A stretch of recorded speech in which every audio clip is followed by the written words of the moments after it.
Congressman Tim Burchett. Congressman, it's great to have you with us. Let's start with what you can reasonably expect to come from an investigation by the Oversight Committee now of the CIA. There's a broad record of their misdeeds, but no one to this point has investigated them. No, Lou, we don't have the guts to do a whole lot. I hope that we bring it up. I think what it's going to show, though, is that, we had a commander in chief that was denied information, and because of what they felt, their opinion was that he was a Russian spy. And, this is all this big government, uniparty, whatever you want to call it. But it seems like they're all in cahoots against us. And, it's beyond me that this guy could even do this. And then, of course, the CIA said they've called and verified that he no longer works there, but he works somewhere or he'd be out on his book tour right now. And so I just like to get to the bottom of it. I like to expose what you and I suspect has been going on for years. That these folks, part of it we know. I mean, we know the CIA was part of the reason for the original Russian collusion, Russian hoax against President Trump. They were trying to frame him. They were working with the Dems. They were working with the Clinton campaign organization, the DNC, for crying out loud. We know all of that, but nothing has happened. In fact, your speaker, Mike Johnson, decided to give him $200 million on his own volition to give the FBI a new building because they for 9 years have been persecuting President Trump, politically persecuting him. There's no question about it. It's the fact. I don't know what we could expect. Well, and also I think it's going to show that they used FISA again. I'm glad that was you and I have talked about this in another episode, but that was a good vote that I made against FISA. I always try to stand with the Constitution. Absolutely. And the Fourth Amendment. But I just what really I hope it just puts a little sunlight on this thing. It puts a little sunlight on it because everything we do up here is smoke and mirrors. You know that. You've been covering this thing since I was, grade school. Don't say it. Sorry, Lou. I'm all about the truth, brother. Unlike the CIA. There you go. It's all about the truth. And people are afraid to do this because they're obviously, some people are compromised and some people are going to be compromised and somebody's going to be whispering in somebody's ear, you don't need to be doing this. But I'm sick of it. This was just so arrogant and obvious. And then, this guy he wasn't some staffer. This guy was, I believe his title was that he was a manager of the CIA Cyber Operations Division. Yeah. I just can't stand this. I had to do something, and I don't know what else to do. I mean, nobody's got the guts up here to cut funding. I've had multiple bills to cut funding, and everybody, and this goes back to what I've said every dadgum time, and it makes people mad. Oh, Burchett, you can't say this, but dadgummit, I don't care if they're your Sunday school teacher, if they dated your sister, if you play golf with them, whatever. You grew up with them. Families go way back. You might be related to them. If they're not voting the way to preserve this country, we need to vote their butts out. And that's the bottom line. It's the same old game. They come home, you've seen it. They come home and wrap themselves up in the flag and Ronald Reagan, and they come back up here and cut a deal with the left, the moderates or the Democrats or the Marxists or a combination thereof. And they just sell us down the river every time. And here we are, $35 trillion in debt.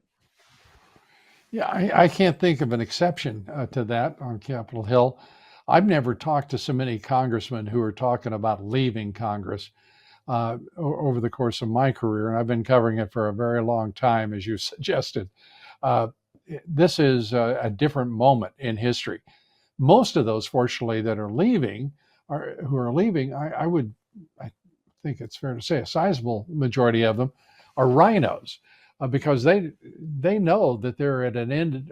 They don't know whether or not, I don't know that they're worried about so much the conservatives, the MAGA, the America First congressmen like yourself. But I do know that they're a little worried about, they have that problem, but they also have the problem of they're not yet quite as fully Marxist as the Marxist Dems. So they're sort of caught between, the high and low shot, and they're getting off the field as quickly as they can. Wow. And I'm personally, I'm cheering it. I wish, I think about 100 more if they left, I'd be suited. What do you think? I think you're probably about 150 more. But the thing is, in both parties, I was talking to somebody of this. I think it was Bob Good. I was up campaigning for him. They were coming after him, and one of the 8 that deposed the last speaker, and and that was one of the positive things I think that's come from this. Really, is that some of these people are leaving. That's the real benefit of it. It wasn't. It was just that whole cabal machine, so to speak. It's, you get up here and they tell you how much money you got to raise to get in these good committees. What they don't tell you is why you want to be on that committee. They want to be on those committees so they can rule. They don't want to rule for better. They just want themselves to be the rulers. And I hope America starts paying attention. I do. I'm making a lot of enemies by saying this stuff, but it's the truth. You know it, and I know it, and somebody, dadgummit, needs to be saying it. And Yeah, well, you're right about that, and we all appreciate your courage in doing it. Well, But I you're don't know also about all making a that. lot of friends, Congressman. I hope you know that. Uh, the fact is, if the good news is, let me try to get a handle on the good news. The good news is that everybody knows who Mike Johnson is now. You've got people trying. I mean, they're running in Georgia. They're running some rhino. I mean, he may be a Marxist for all I know, a brigadier general against Marjorie Taylor Greene, for crying out loud. That's how sick they are, and how much they want to take over this Congress.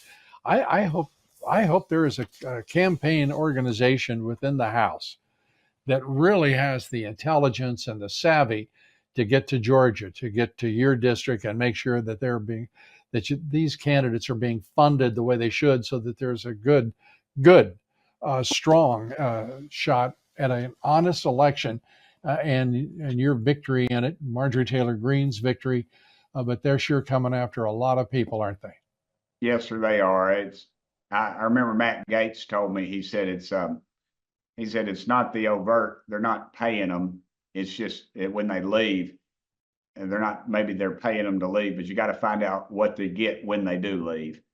And he said a lot more eloquent and a lot more intelligent than I could, but it's going to be interesting to watch with those 30 some odd members that are leaving, or 20, whatever it is. I can't even remember now, where they all end up, what jobs they end up in. And, they'll end up in academia, media, PR, lobbying, and all points in between. But it's going to be interesting to watch. Yeah, it'll be an interesting story. Where did to the 20, the 30, the 40? I'm hoping for more, 50. Where did they end up? We'll do that story, and the day we do that story, when we find out where they're headed, we'll bring you back to do color commentary if we could do that. It's really quite interesting to think that all of this has come down to November 5th, and no one has a very good grip right now on how the House is going to break. But we'll see, and I hope that you are reelected by a landslide. Can I put it that way, Congressman? I appreciate that. I just need one more than the other side's got, Lou, but I'll take it. I'll take it. Yeah, I want a landslide because you deserve it. You're a great American. I don't know about that. Congressman Tim Burchett, thanks for being with us. Brother. We appreciate it.